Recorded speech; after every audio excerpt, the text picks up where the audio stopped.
Hi, everyone. Welcome to our homeroom live stream. Sal Khan here from Khan Academy. I'm very excited about the very relevant guest we have today, Randi Weingarten, president of the American Federation of Teachers. Before we jump into that conversation, I encourage you to start thinking of your questions, put them in the message boards on Facebook and YouTube. But I will give my standard announcement, a reminder to folks that Khan Academy is a not-for-profit organization. We can only exist through philanthropic donations. So if you're in a position to do so, please think about going to khanacademy.org/donate. I also want to give a special shout out to several organizations that have stepped up over the last several weeks, actually months. When COVID picked up, they realized that Khan Academy was already running at a deficit pre-COVID. And then, as you could imagine, the traffic to our site, we wanted to accelerate a whole series of programs for families and teachers.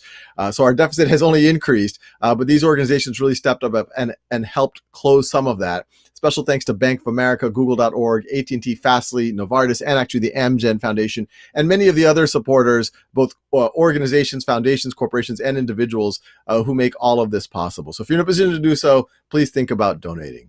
So with that, I am honored to invite to introduce our guest, Randi Weingarten, president of the American Federation of Teachers. Thank you so much for joining us, Randi. Thank you. I'm honored to be with you. And really honored that whatever tropical storm hurricane we're going through seems like it is passing through quickly. So people will be safe. That's the honor. Well, I guess it's better to go fast than to go slow. Exactly. I grew up in New Orleans. Of COVID, having all of this. Right. Anyway, that's not I really admire your work, and I was really excited to have this conversation. So thank you.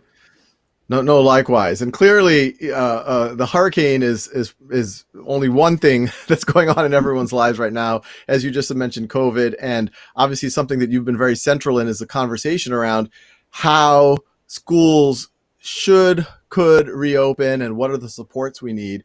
So maybe a good place to start, I just love to know where your head is. What are you doing on a day-to-day basis, and how are you thinking about the school opening situation?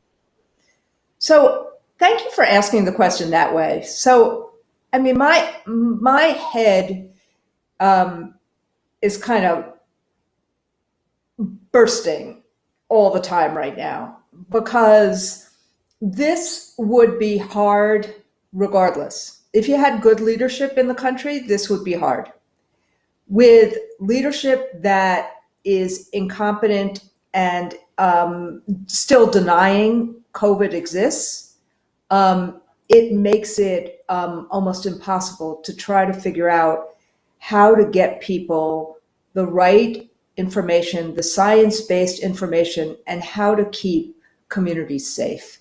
And so I find it very frustrating. I want to scream most of the time, and I don't, because it's really important to be heard right now. And it's important to make sure that people hear what is accurate information, even if they don't want to believe it. So we started thinking about how to reopen schools safely in the beginning of April, because we didn't want to have what happened in March happen again, the haphazard way that schools were closed. Our view was we were going to learn as much as we possibly could from as many of the world-renowned epidemiologists, virologists, infectious disease folks as we could. And we had the advantage that we are the second largest nurse union, not simply the second largest teachers union. So in April, we put out our first plan about how to reopen schools and communities safely. And we spent a lot of time talking to people before we did that, including our own members, including parents, and including all the scientists I just talked about. We just put out another one, an updated one, about a week or two ago.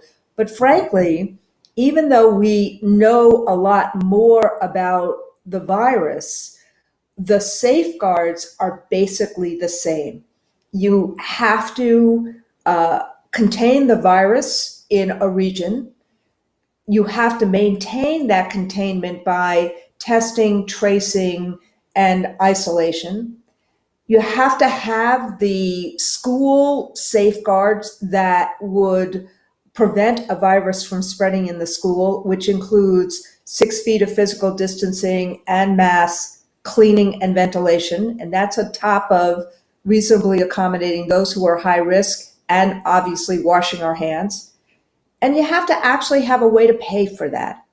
And that's just on the safety side. On the well-being and the instructional side, we need to have a lot better way of making sure remote instruction can engage kids in some ways, like you have done so successfully. And we also need to really focus on well-being issues, on digital divide issues, and on food and nutrition issues. So we've been trying to do all of those things at the same time in 3,500 locations. No, it's a not an enviable task, and I speak to a lot of district superintendents and administrators and teachers, and everyone is in this really difficult situation right now. I know, and we'll get into a little bit of some of the contentious points about should a school be open or closed and distance learning, good, bad, etc. But have you seen pockets of people doing it well, either at a district level or at a state level? Yes, they're very quiet about it because they don't want people to follow them, and they don't want, because anyone who's doing it well knows that at any moment there could be a kid or a teacher that tests positive for COVID, and then you have to close down immediately, and you have to actually go through all of the safety protocols, and then you pray that that people don't get sick, and or don't get very sick. So a lot of the places, like for example, Newark had summer school. I frankly pushed for places to do some summer schooling if they could, first and foremost because of the kids who really needed it, who didn't connect well on the screens like you and I are having right now, but also to do it in a very safe way and in a way where we could learn things. And so, in places like Detroit, it didn't work very well, but a place like Newark, it worked pretty well, or a place like Bosse's in Suffolk County, it worked pretty well. Montana, it worked pretty well. Now, to me, what do I mean when I say it worked pretty well? It means, one, there were no positive cases of COVID, and kids came, teachers were there were the safety measures in place. That is, wonderful, but it's also lucky. When I say Newark worked very well, it's because there were a couple of positive cases and they handled it well. And they closed the school, they communicated with parents and with teachers. They made sure that people got tests immediately, and they made sure they did everything that they could to keep kids and to keep educators safe. And then before they reopened, they did all the kind of protocols, including cleaning and everything, and contact tracing, to make sure that that everybody who was in contact with a person who tested positive, they had gotten in contact with, and those people were isolating. So that's the kind of thing that you have to do. If you have, like what has happened in Gwinnett County in Georgia, you see 240 people testing positive in the first few days. That is a big problem. That is an SOS. That means you got to have a different structure. That's not close a school, close a pod, see what happens. That means you got too much community spread in that community, and you need to be on remote instruction because schools should not be open in that situation. So we're seeing, with both summer school as well as the starting of the school year, places that are doing it well and places that are doing it badly. But we also don't have the resources from Washington yet, which we need very badly. And we also have a president who is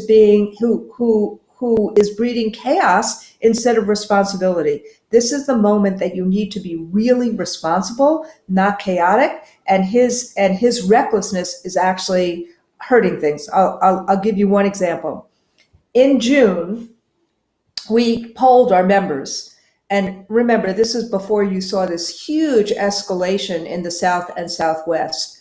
And 75% of them said that if we could get the safety safeguards that we were advocating for, they were comfortable with going back to school buildings because they knew how important it was and is for kids, not just for feeding and not just for well-being, but for instruction as well. And so that, if I polled my members right now, you'd see the exact reverse. And you see the reverse because they don't have confidence that some of the precautions that you mentioned in a Newark place, like a Newark context, that those are in place. That's where the fear is. I would say you'd see it for four reasons. One, because of the huge increase in spread in the South and Southwest. You know, even though this week we have 14 states that are hotspots rather than 18 states, you still have 40 states where you see the line going like this as opposed to going like this.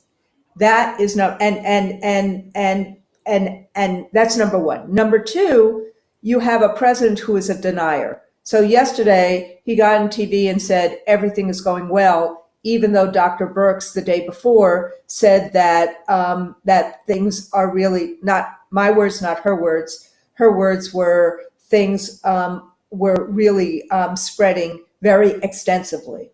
So number two is the president's recklessness. Number three is that there's been a lack of resources from Washington. So number four, the planning that's been done is still in many, many places very, very vague because they've planned hybrid, but there's not a whole lot of meat behind, there's not a lot of muscle behind that planning.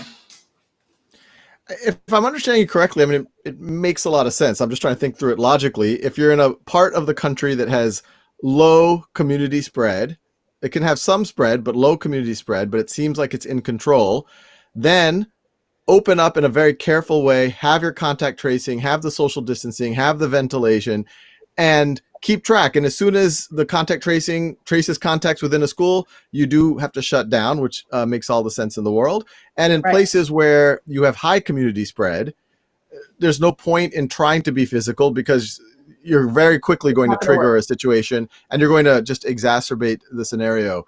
So that to me feels like a very reasonable, logical. I don't, somehow it does feel like it's gotten politicized.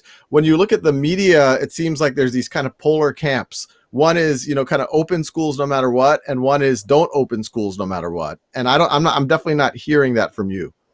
No, and it's different. Look, we have 50 states, we have 98,000 schools, we have 16,000 school districts. We've never had a one-size-fits-all for schooling ever on virtually anything. So why would you do it on the most complicated things that have affected America in probably 100 years? We haven't had a pandemic like this in 100 years. So that's why I'm saying, but I think that the reason we have this polar opposite is because, and I'm sorry that I'm blaming the political leadership so much, but they deserve to be blamed. I don't believe this is a Republican or Democratic issue. I do not believe Margaret Spellings would have been like Betsy DeVos if she was the Secretary of Education right now. I know Arnie Duncan wouldn't be. He's been on TV a lot and said this is crazy. We would have what would have happened with any normal Republican government or Democratic government would be what happened in Europe, which is here's an emergency. You bring stakeholders together, district superintendents, chief school officers, principals, teachers, parent groups, PTA, and you bring them together under the auspices of the Secretary of Education way back in April, and you come up with guideposts about how to do remote learning, just like you have done so well, just like we did with capstone projects and we have done with our platform, Share My Lesson. But you socialize this, and I don't mean it politically, you socialize it, you broaden it, you communicate it through the country, and you do it through the Department of Education as guidance. And then you do the same exact thing in April and May and June in terms of the preparing for the next year, so that districts had some guidance about what to do. Instead, we're still having this bizarre conversation about whether or not COVID is dangerous. Yes, COVID is dangerous. Yes, it's killed over 156,000 people. Yes, we have over 4 million cases right now. This is a pandemic. The fact that the president and the Secretary of Education don't actually say that over and over again is completely unconscionable. Thank God younger children are more resilient than everyone else, and thank God they don't seem to get as sick as others. And thank God we've had enough therapeutics and other things so that people who are testing positive, who are getting sick right now, who are on ventilators right now, many of them get well. But the fact that there's any dispute about whether or not this virus is dangerous, that is part of the lack of credibility and the lack of trust that's making our work much harder because of the polarization.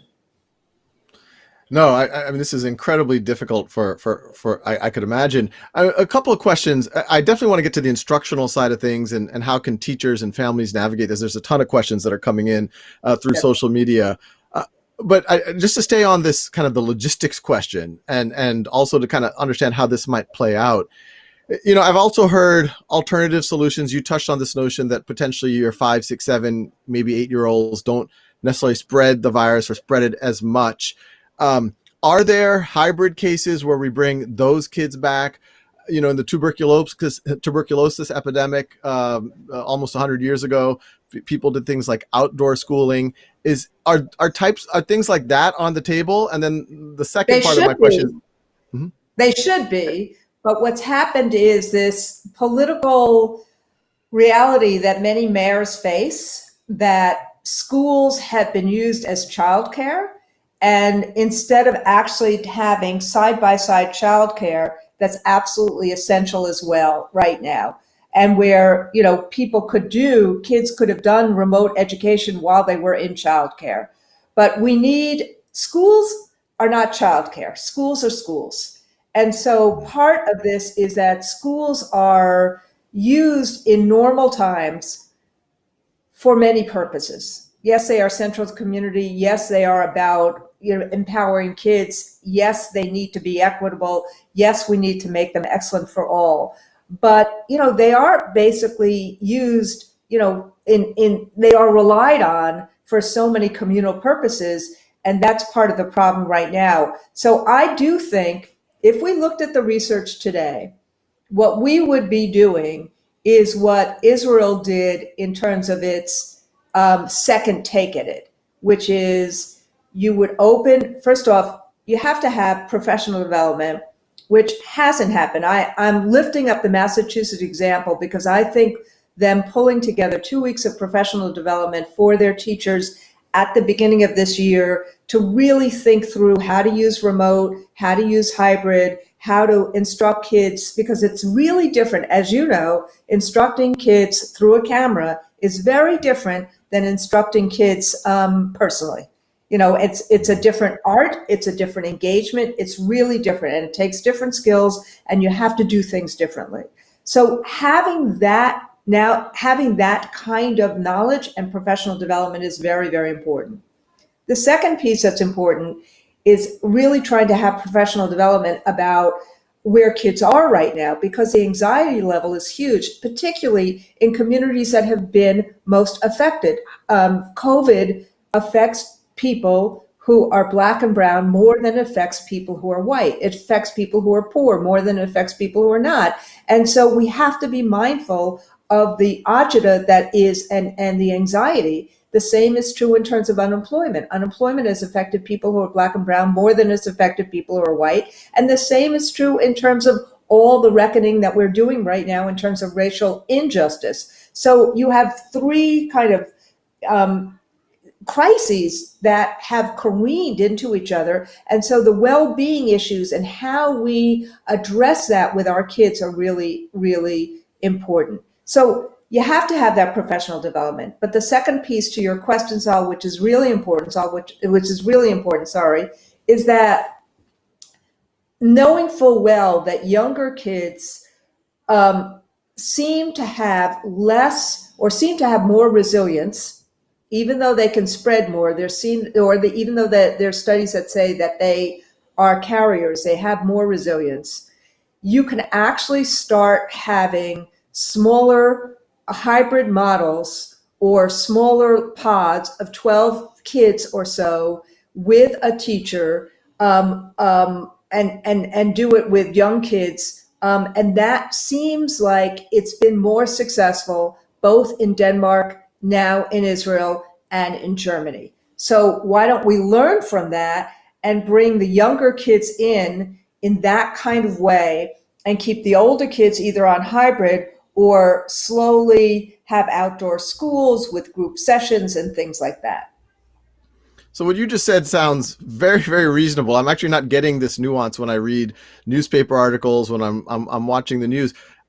Is this where the conversation is? Are people having No, this conversation, or is this gotten polarized and people are just kind of, we're not opening schools, or no. we are opening schools? It is where the conversation started to go in, I would say, in late June. I started seeing a lot of much more robust, thoughtful conversations.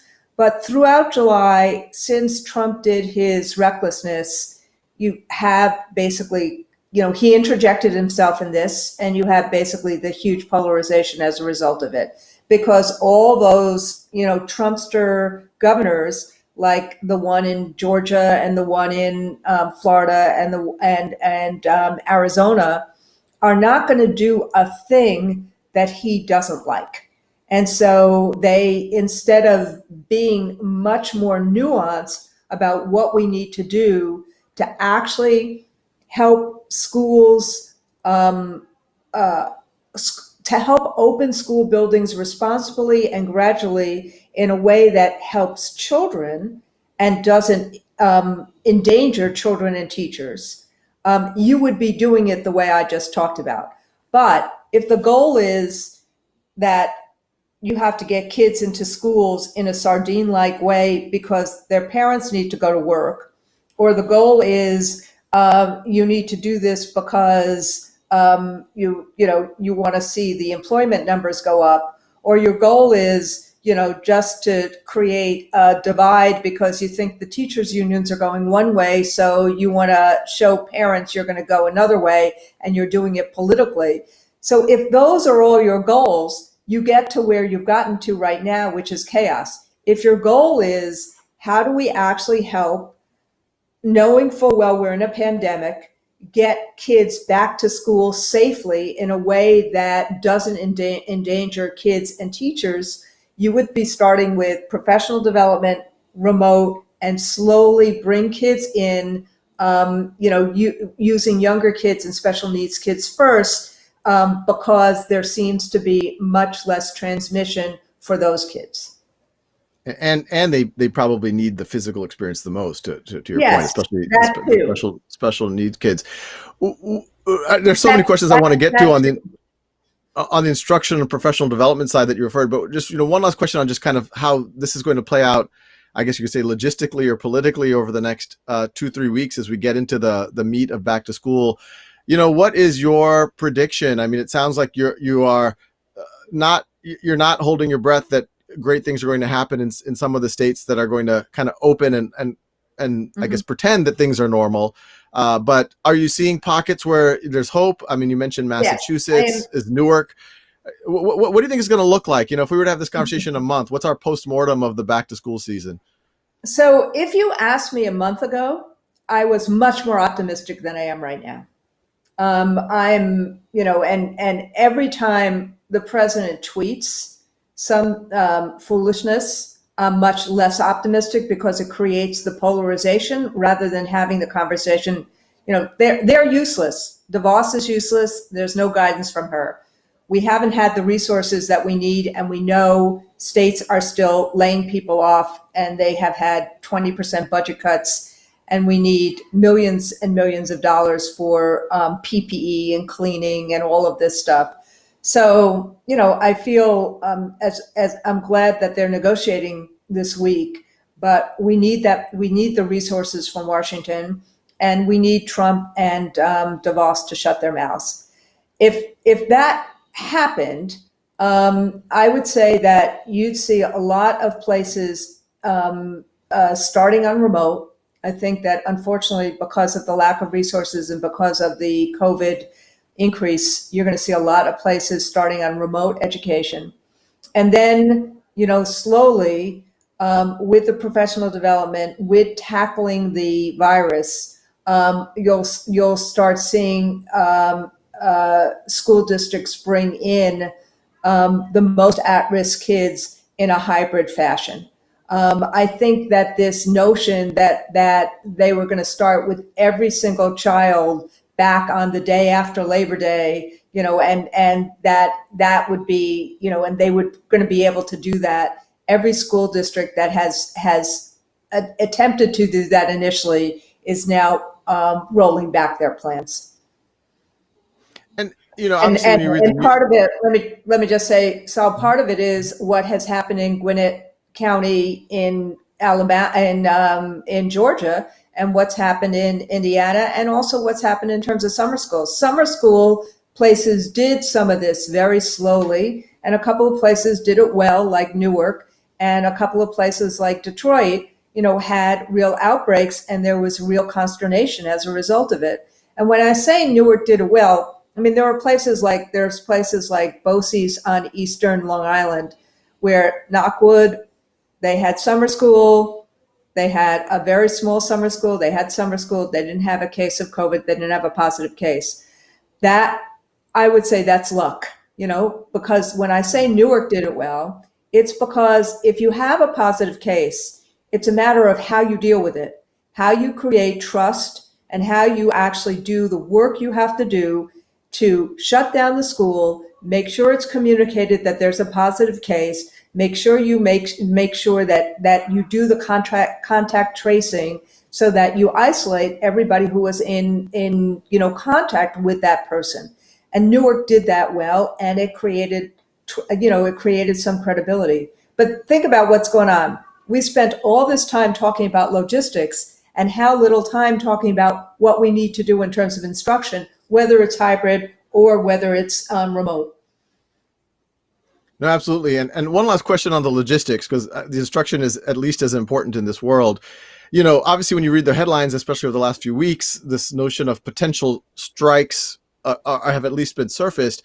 If I'm, based on our conversation so far, I'm perceiving that what you're saying is strikes where there are not precautions, where community spread is so high that it would be just fundamentally unsafe to send Correct. someone into that. Is that what y'all are advocating? Correct. How are y'all thinking about that? Right. The word in front of strike was the word safety. Safety strikes in labor have a very particular meaning, and they are only a last resort if you can't make it safe in any other way. We feel that we are now the conscience of the country of making sure our kids, our communities, and our educators are safe. And the fact that others are reckless makes us need to be more responsible. Like, no one got into teaching to be a safety monitor. And I'm a social studies teacher and a lawyer. So learning all the science was hard for me to learn. But you have to learn it in the middle of a pandemic, and you have to have those guardrails. And I have to look at a lot of people straight in the eyes and say that in order to advise that a school building should reopen, that the kind of things that are done to prevent virus spread are in there. And if they're not in there, I, in good conscience, cannot advise that a building should reopen. It doesn't mean that there's not going to be a COVID positive case, but we need to make sure that everything we can do is done. That's what hospitals do. That's what nursing homes should have done. And we need to do that for schools as well. We know what we need to do.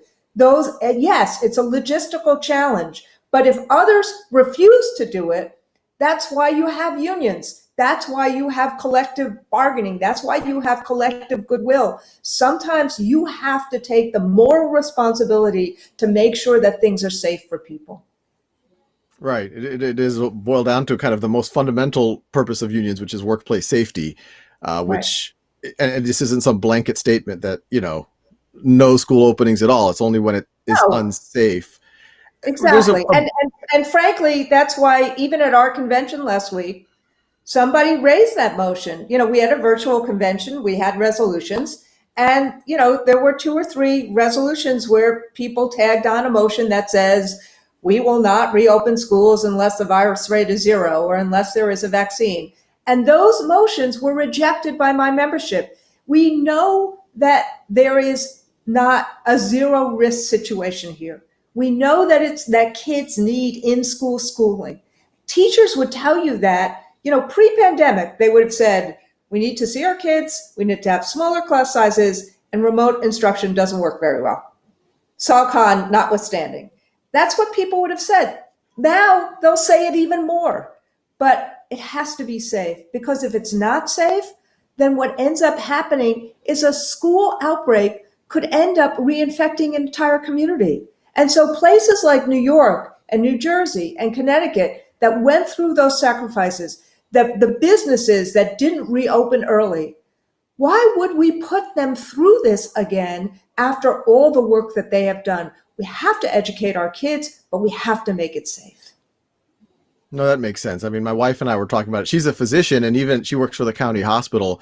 She's a rheumatologist, so she's not a pulmonologist. She's not one of the frontline workers here.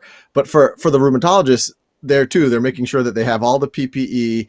Patients that they can see remotely, the patients that they absolutely have to see.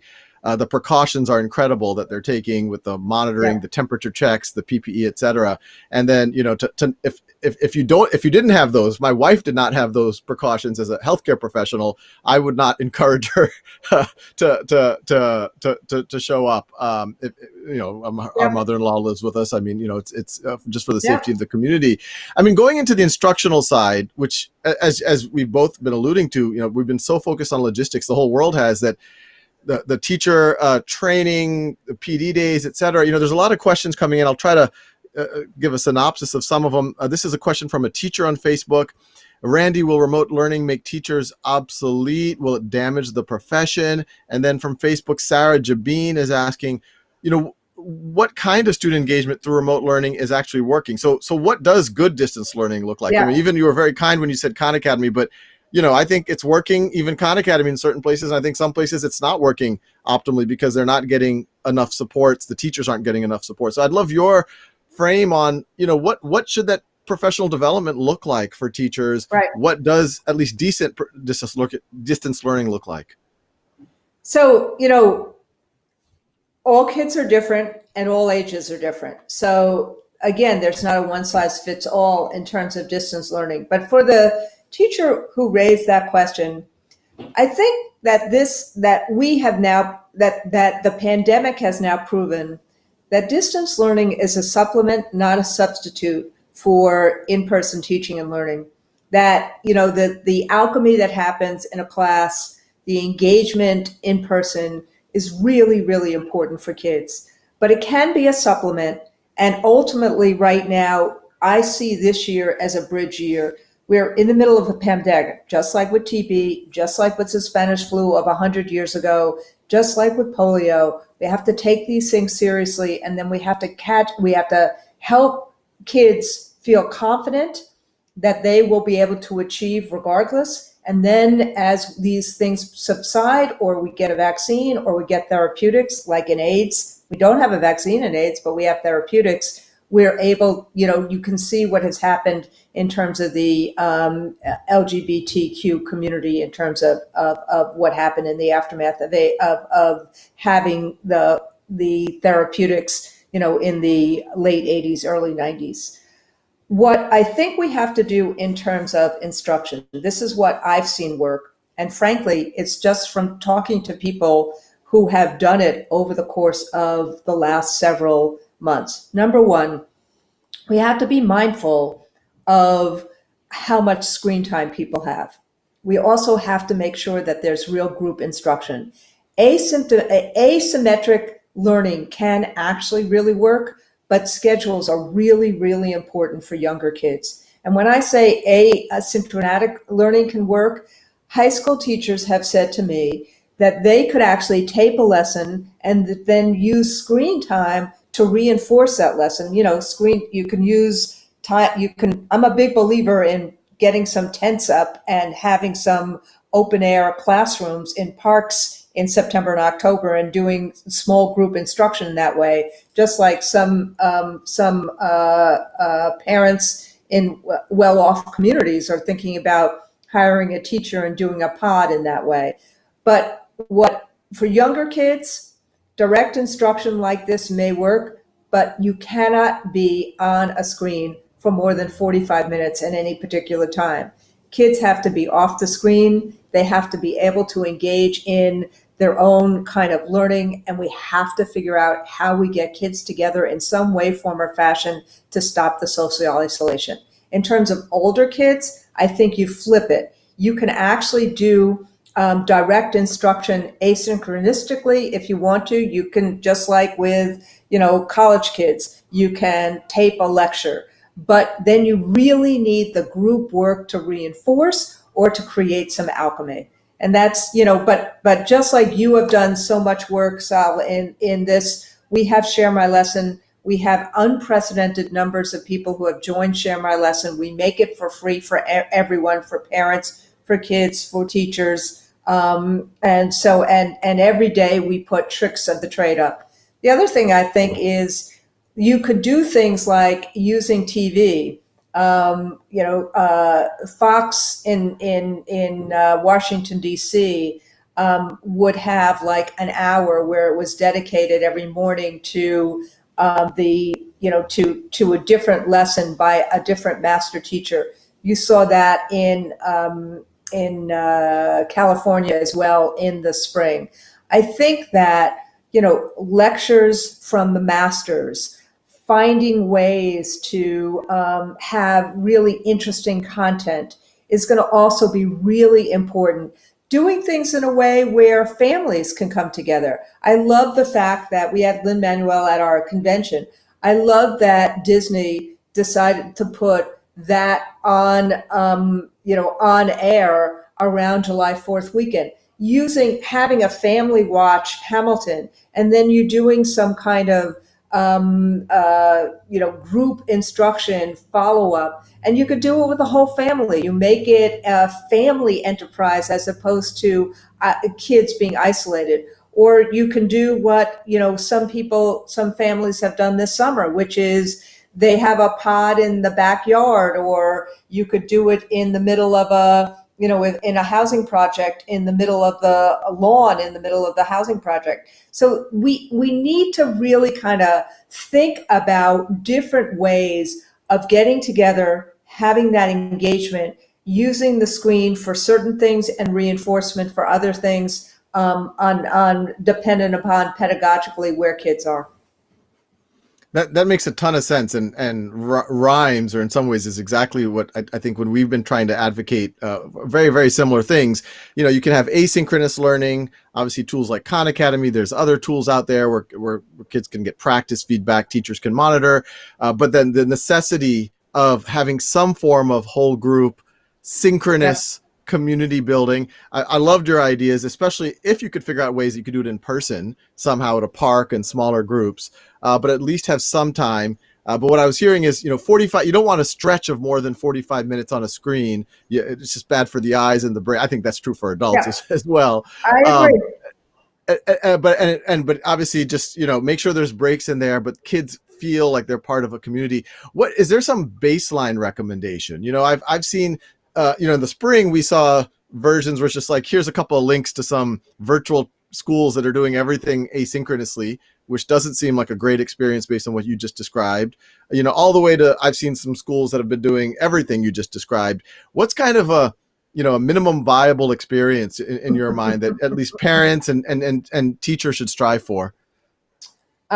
So, at the end of the last year, we thought we were very big believers in capstone projects done in a developmentally appropriate way. I mean, you're not going to have a fourth grader write a PhD project on, Lincoln and the Gettysburg Address and, why did that not actually, eradicate racism in America? That's not going to be what a fourth grader does, but it could be what a 12th grader does, an 11th grader does. And we've seen in terms of portfolio schools how they were actually very adept at being able to move to remote because of the kind of guidance they had done in terms of critical thinking and group work and things like that. So at the end of last year, we thought capping off what kids had done during the year was really important, and we called it capstone projects. In terms of the beginning of the year, I would actually say, as a bottom line, well-being and community building, and that the children will be okay, is going to be most important. Pam Cantor, who leads Turnaround Schools or Turnaround for Children, said something to us at a town hall we did with the PTA in March or April, and she said, "A calm mind will be a learning mind." We have to make sure we reach kids and we create confidence and calmness that they'll be okay. And that means that the well-being issues become really important and the engagement issues become very important as a pathway to getting to instruction. I want to doubly underline that last part, and people might even be surprised hearing it from me, because obviously Khan Academy is very much focused on, have you learned this math or this science or this humanity standard? But I couldn't agree with you more on what you just said, that so many people right now are so focused on, oh, what if my kids don't learn to factor polynomial on time? Well, yeah, that is an issue. But if their mental health, if their friendships, if their connectedness, if their confidence somehow atrophies or dies through this process, then we have a much bigger problem. Yeah. And how do you address that? If we have to be distanced, if we can't figure out the logistics of meeting in a park, is it, you need at least 30 minutes on Zoom together with your friends and teachers? What does that minimum situation look like? There's another question, from YouTube, Susana Garcia Dominguez. Do you think students have to have the same number of hours in online learning? Is it nearly 6 hours a day? What is that? No, I don't. I think that some of this we're going to learn. We're trying to create this box. Like, okay, we have to figure out 180 days. Okay, we have to figure out X number of hours. Okay, if we don't do this, what is going to happen? We're in the middle of a pandemic. Can we actually, if we could try? So yes, I know. I'm basically saying the rules have to be rewritten. The rules have to be rewritten right now. The pandemic isn't over. When it's over, we can actually figure out what we need to do moving forward. But just like you said, if we don't actually create confidence and engagement for kids, if kids are socially isolated, why are the pediatricians, including my sister, who is an intensive care pediatrician at Montefiore Hospital, why are they constantly saying, the kids, look at the social isolation, look at the fact that kids who are not on digital, look at kids that need grab and goes. Maslow comes before Bloom any day of the week. And we have to make sure that we meet kids' primal needs. That has to be our job. And if we do and we create confidence, we're going to get to the other instructional pieces. And so that's why, I know all these states are saying, what do we do with all our rules? I'm focused on how do we help start school in a meaningful way for kids and for their teachers, who are in some ways their lifeline to their dreams. So is there a minimum? I don't know what the minimum. We have a lot of practices now. I don't think we can say we know what's best yet because they haven't been tested. What we do know is that, just like with adults, if kids end up having like a Zoom dinner with their friends, just like, my friends and I, we have, sometimes we'll have a Zoom drink, or before, or in the midst of the New York shutdowns, we'd have a Zoom drink together. We'd have a Zoom dinner together. We'd get together in that kind of way, not more than 45 minutes or an hour because of the same reasons. But I do think we have to find a way to get kids together, and that creating these kind of pods that families are doing, creating ways of getting kids together in a socially appropriate way, wearing masks, being physically distant is very, very important. And if we can do that in terms of schooling, if we can use even a school building, even if we're doing remote and we have like a Saturday afternoon walk with our kids, that will be important. But we're gonna learn more and more. But the point is, it's important for people to get together and to see each other and to be in community with each other.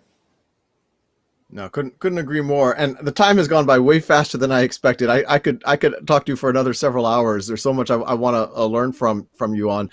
One kind of last question, maybe to sum up everything. And I've been learning from teachers and educator and paraprofessionals and bus drivers and guidance counselors. We've basically really taken in all the learning from people all throughout the last several months in terms of what has worked and what hasn't. No, absolutely. And I mean, based on all of these data points you've seen, if we're talking a year from now, I'd love to know kind of both your hopes and fears. The fears, what's kind of some of this is clearly suboptimal situation on so many dimensions. What's some of the things that we're going to have to repair a year from now? And are there some silver linings? Are there some things that we might a year from now come out better for?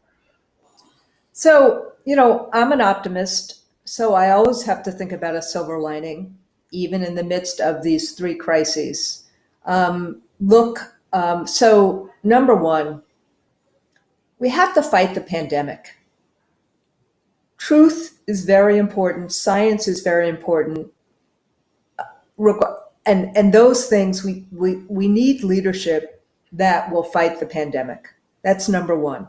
And I think, frankly, even though the country is very polarized right now, more and more and more people see that. And that is really important. Number two, I think that out of this will be a sense that public schooling is really important and the community building and kids being together in person is very important. And it's not simply the means of parents who now have a healthy respect for that teaching is both a science and an art form and a craft as well as a skill, but that the whole alchemy of having public schools is important, and that remote can be a supplement, but it's not a substitute. Number three, I think that this gives a new kind of movement builder to science and the importance of science and the importance of data and understanding the world and understanding what science means to the world.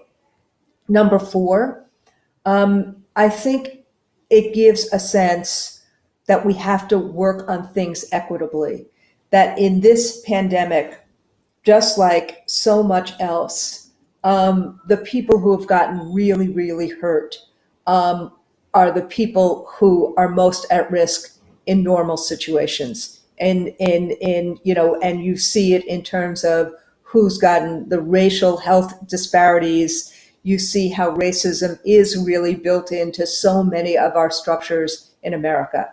And number five, I would say that working families and working people are the ones who have gotten us through where we've gotten thus far. The grocery workers, the nurses, the doctors, the EMT folk, the people who have been on the front line actually making sure that the rest of us got fed, got helped, the teachers who made sure that kids were engaged last year and are trying to figure it out right now. And so this has not been, as important as, a president is supposed to be, or a big media star is supposed to be. This has been everyday people and governors in many states who have really gotten us through this. So those Yeah. are kind of the silver linings that I see. I think if we can create a confidence that dreams will not be, dreams may be deferred for a minute or two, but we can get the economy back after the virus is tackled. I think if we get a sense of confidence that we can fight the virus and confidence that America can pull itself up again like it did in the recession, the Great Depression, then I think we will be able to meet the needs of our kids. But if we don't fight the virus and if we don't make sure people are safe, then I'm very fearful for the future. Yeah. Well, Randy, thank you so much. I mean, this was an incredible conversation. As I said, I could keep going, but I know in this time to have any time with you is a real honor, and I think you've really helped a lot of the folks watching understand all of the issues at play a lot better. So thank you so much. Thank you. Thank you for everything. So thanks everyone for joining today's conversation. Obviously, we went over. My apologies to Randy. I probably kept her longer than we originally promised, but I thought there was just too much to talk about. Frankly, there's more that I would like to, but I got a couple of very powerful takeaways there. Obviously, and so safety first. We're in the middle of a pandemic. What I heard is what I thought made a lot of sense is, when you can create safe environments, and let's be creative about creating safe environments with ventilation, with maybe it's the younger kids, maybe it's not a full day, whatever it might be, you meet up in the park. Those are reasonable options. But when community spread is very high, we kind of have to hunker down as a little bit of society. And I also heard on the instructional side, let's not try to do everything for everyone. That'll just create a lot of stress, and it's frankly an unrealistic goal. We're in the middle of a pandemic. Try to focus on the basics, and the most basic of basics is kind of the Maslow's hierarchy, people feeling safe and secure and part of a community. And if they have that, if their mental well-being is good, their social well-being is good, then we can start to build up on that. And once again, we don't have to do everything, but if we can get some of those core skills of math, reading, and writing, make sure they don't atrophy, make sure we have some progression, that we're going to be holding the fort reasonably well when it comes to education. So thanks everyone for joining, and thanks for your great questions. I will see you. I'm actually going on a much needed camping trip tomorrow, but so I will see you next week.